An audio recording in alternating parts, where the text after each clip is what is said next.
nhà xuống nó sửa sửa đồ chắc mi sửa đồ thì nó chỉ tới của bó kỹ nè chỉ cũng là một chỉ rau xía nó cho lò hao rồi bên nó chạy ta kỹ này của tụi chúng ta nè đừng đua thì sao xa vậy chỉ tụi chỉ cho bài không màu nè cho không màu để tổ tụi nhiều sự chỉ học bài hậu trong lò bài tổ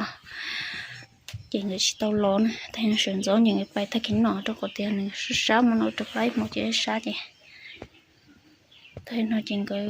sản xuất chỉ có thứ bài nè chỉ trừ luôn mấy trừ rau nó không biết nó nhưng mà nó nè chỗ nó một thầy dù chàm khớp khổ đùa mà nó quý mà mới chăm bá sắp lỡ liền là của chị bảo hai lấy cha chị tàu lấy có một sai chăm bá cho từ chị xã cho còn tới là ly thì nó chỉ xã trẻ liền nè xã sắp lỡ liền chúng nó tụt tung mỗi sự bữa sự thơ thế à rồi thì sẽ xa chỉ là sẽ trong chả mà nó sắp lỡ đó lúc nó sẽ mấy phần chuyện thì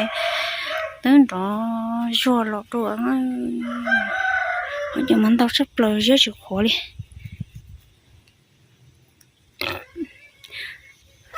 giờ họ lúc mà kia rồi lối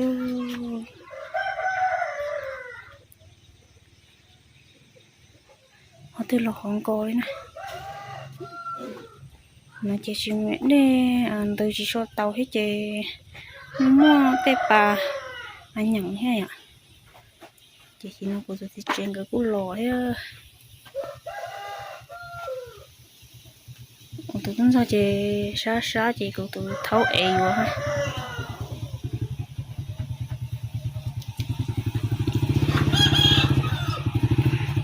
anh mẹ ăn gần nào rồi ai yo anh chả ít món nó là sao luôn liền tôi chỉ thôm một ta liền một đây liền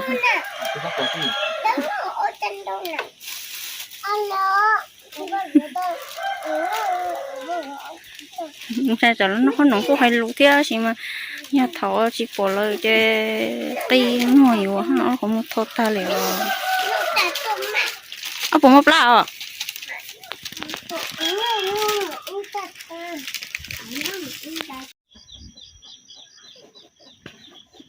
chỉ là chế cái trăm tỷ mong nữa dùng một tỷ sẽ con trái play ạ như thế kia có cột tua một tỷ nữa nhiều chỉ hao lửa đâu có nan này ạ để cho nó một nhiều ít khói rau tỏ tát la tỏ túi nhu lọt tỏ ít chút tiền giải tôi đảo tôi này chút tiền giải tôi trả mong tôi nhận đòn lỗ không bằng tôi chị ô cho cái nó còn khô một cái nữa chứ cái gì cho cái nó còn gò đấy nè nhiều mùi dưới khói rau này ạ chỉ con trai có cái mâm đua chỉ có cũng thâu nữa nhưng một cho này mùi dưới khói rau tối tôi tiền giải và lò sát tới chơi bị cà lòi ạ nên lo cho hậu đồ không bằng nên tức là liền đề chứ tôi xin giải này nên tôi mua say nên giờ luôn và đúng ra đó đúng ra là giờ tiền lúc trẻ lâu nhớ đâu sao thì khó đa thì ạ chứ cái rồi ta kỹ thế bi nhưng một thì khó đa bây giờ cho tôi xin giải và hai đứa này ạ nên mua say từ giờ luôn ra nhá pu thì khó đa nè để ta xin nói chuyện tôi sẽ quan trọng và cho sự quan trọng dưới khói rau này à hay là sự quan trọng này à dưới khói rau ở đối nhau là tàu tụt xin giải nên chỗ một cái này chụp như vậy xin nói chơi tôi không phải đối nhau từ nó tôi chẳng thay video thay tôi trong học tiếng đàn nói à thì cũng mà lấy ô tô món nông chụp cái này à thấu qua được của tiền sẽ dù đã chỉ thấy rong này chỉ quay được thấu tiền và khó có rong sai chỉ vô cái nó này đó có thể ý sự bên mong luôn đó mà cái tiệc qua mà cái tiệc cái đâu này chỉ có thể là thấu tiền cần liền sử dụng cái buồn thứ dù đơn đấu rồi chị rồi nó tôi vô cái nhưng mà tổ chính giờ này thì của hai nó chỉ thấu qua tiểu còn đây được có rau đồ tiền vậy tôiយកcái này tôiយកcái gì là tôi thì là chuối tôi lau bên nó cái mà mình xưa là còn dưới cái tay tuần dưới này ạ và tôi trả phí tôi sẽ chỉ sống này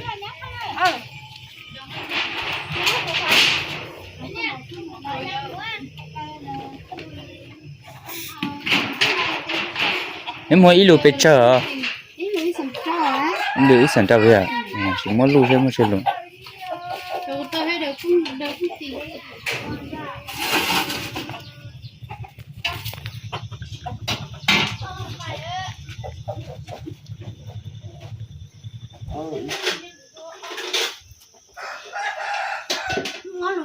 ô lúa ít vậy à ô lúa ít chế mua bà kia thì lấy hai đây ạ cứ đúng rồi hai to là cứ để tao ít chia lại là chuyện để ít tuần gì nữa nè những gì vô auto này ạ thì chỉ tin giải cái tin giải tao cho nhẹ tao muốn nhẹ này chị nó dùng một cho nhẹ cho nhẹ nó cao tay mà tay mà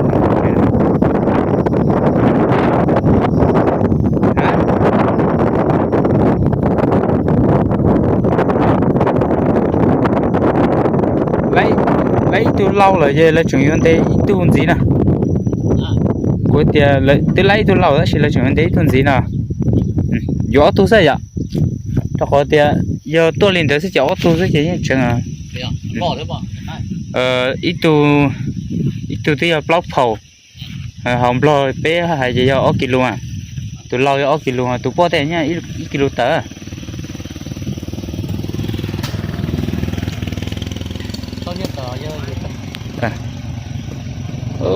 tập trung học về trong câu cửa đó luôn nè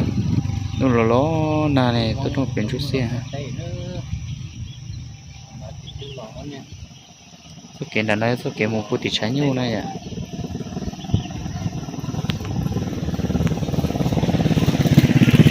khó thuộc cái nào này à dùng trẻ nó chỉ hao thuộc cái rồi nó bỏ thuộc cái lo rồi nó con nó cái lo tiêu cá đi tiêu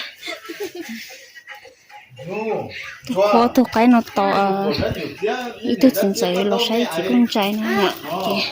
có thuộc cái nó to ít là lòi thì to mình chỉ mua đồ lớn mà chỉ mua chỉ chế mà có thuộc cái nó to lắm xí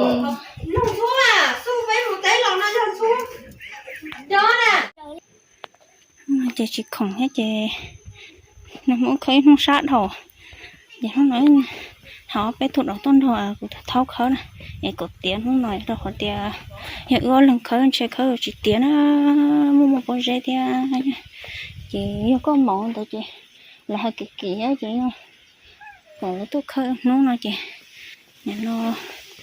họ chỉ kỳ vậy nè nó là chỉ theo họ bé thụt rồi thấu à để khơi của tiền đó nó ta chỉ nói là của chị không theo của họ chẳng phải nó của họ lựa tiền chỉ cũng chạy chạy thế này ạ chỉ cũng là tao thuộc cái cho lợ hiểu khoa tổ trâu ít thứ gì sợ nó sai nữa hết mà chị bán cho nó rau thì là tao là sai chị chăm thấy tôi hay tối tôi má nó tôi rồi nó khơi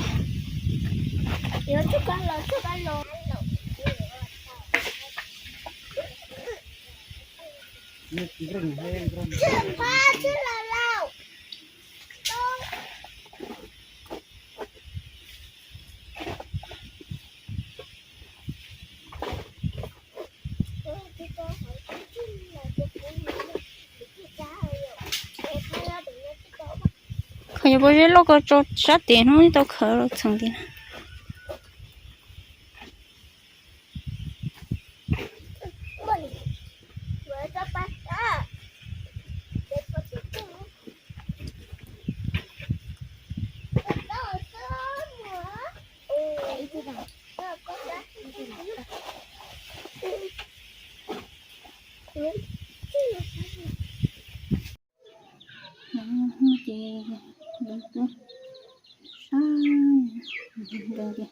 你要别大了，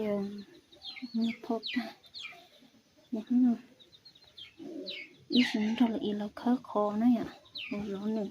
那些婆呢别杀进去干呢，不赞不的，chỉ sao bữa họ chỉ tôi chỉ có em chiêu gì ha, nhưng mà đặt ta, hình như trong rồi.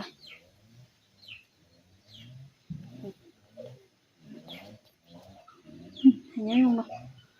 ngồi bay rồi.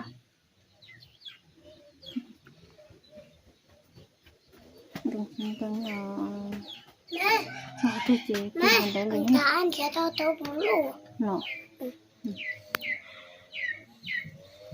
Mình chỉ tiết hiện phát nói nè. Với lại nó rốn này. Xin tuổi liền nha, xin tuổi liền. Ta chỉ nói chỉ tiết hiện không được nào. Mình tuổi ta chỉ một chuyện lâu ta. Nó nói cho mình xôi xía tao im khang rồi.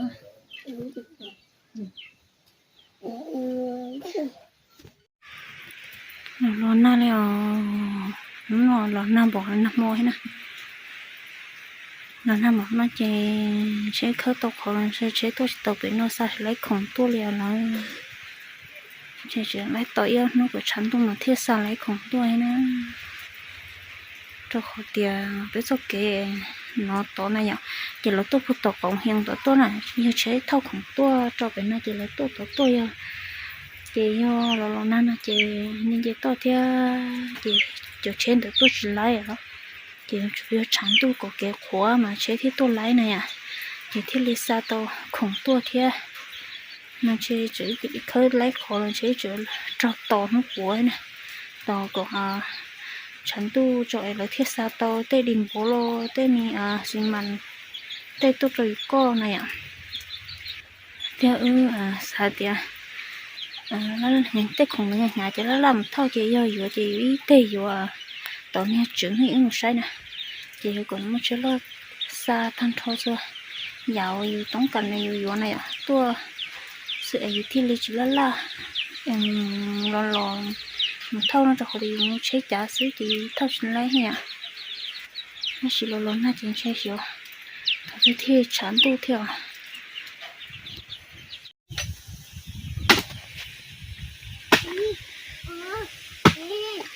ngồi chế sẽ xa theo chỉ cái hậu của tụi mình tuôn ra mò hay này à chẳng qua hết vậy của lo nằm mò cái khờ à chế bầu của sao có mò này lia tai mò chứ của khơi tàu này vậy vậy tương thọ ở gì tu má nè tôi bắt của trên cái khơi sẽ của khơi theo của khơi thế đấy gì còn dia cái khơi họ nó họ của tôi dạy sao nó này chứ cái kia mà dùng dia lại cho lính uống ta đó chứ mà sẽ xả cũng xả thì uống tất cả bắt tàu là bắt này chứ cũng dạy cho ai sao sống nó mà cái khơi người giờ họ cô sống nói chỉ có giờ sống nó có chơi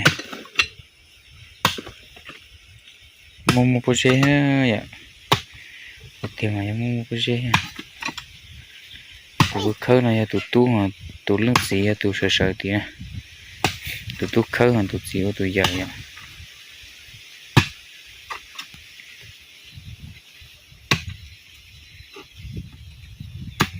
khơi thọ tối rồi giờ mua có chơi ha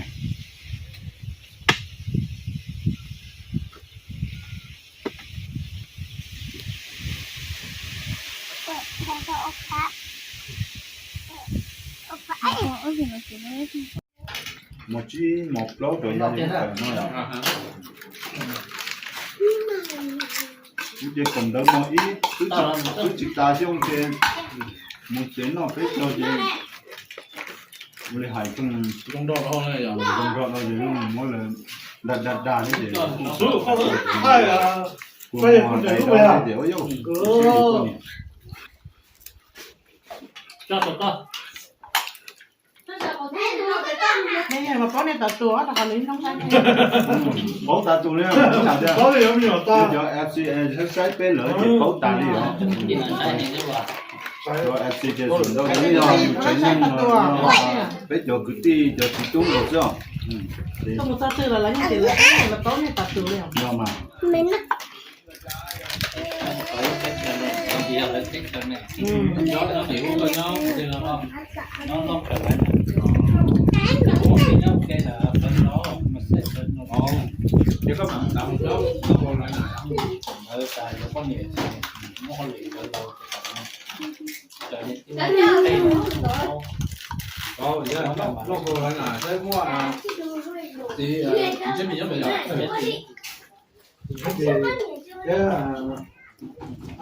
จับให้เราว่าก็มาตัวตัวแต่ก็เขาเนี่ยจะสีให้เรื่องเนี่ยต้องจะสีเนี่ย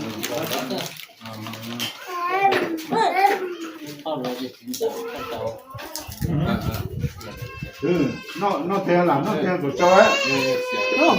nó kìa ก็ก็ได้ว่าเดียวก็ใช้ก็ที่นั่นเขาที่เราซื้อ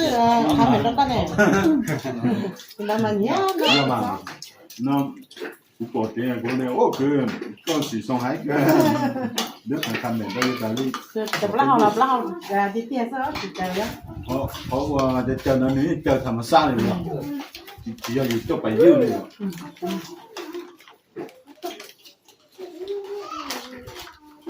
ก็ลองชมซึ่ง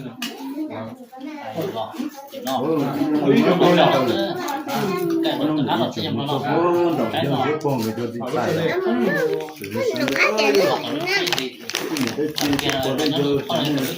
cho tới cho đi ก็หลงของผมเองcái tàu có thì nó chỉ có lò lúa có thì này họ phải mua là dùng xiết chỉ một cái câu à bây giờ tôi xin xin ตอนนี้ตัวจอยก็ยังไม่ได้ส่ง giờ tết chỉ xài nhưng mà lo đi lo thì xài chính tiền chỉ tao một đây thôi ไม่หรอก thì xài lo thì nó sẽ thì cái thì một người xài cả เป็นเจ็บบ้องเลยอ่ะ việc bóng khởi nữa เรามาตามติดต้องโยนดีแล้วว่า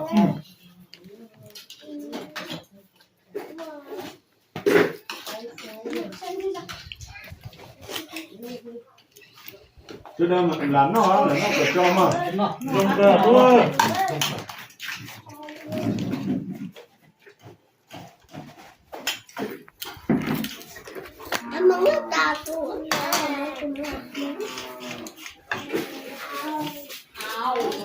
sau đó giờ chính rằng là tôi ta tổ tuần say cho khu chế lò này à này nhỏ có tua tiền ở ho sẽ khổ mình chỉ hết lửa hè này ạ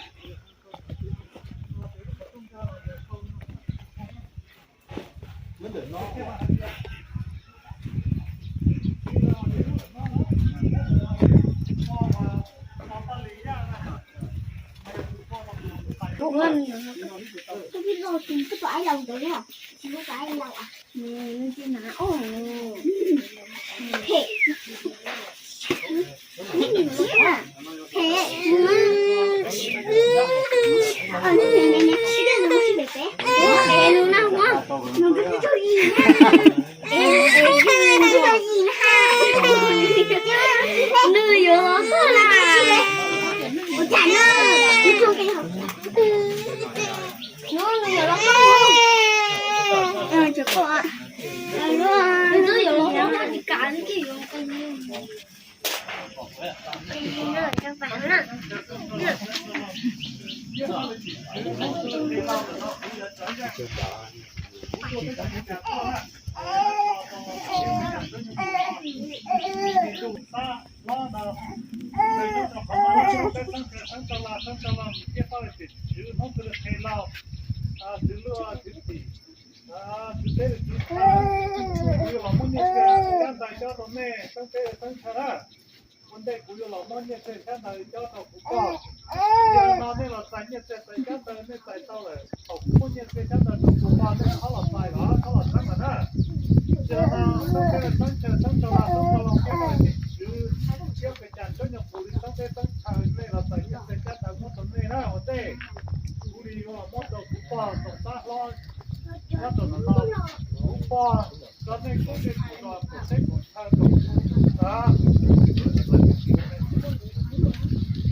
tổng màu tổ nhau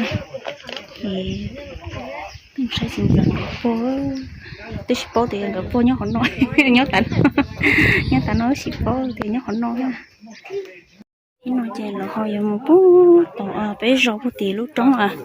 lại trong nó cùng nó nhỏ này bố tí để không nói ạ thì mày bố tiền thôi rau bố tí u liền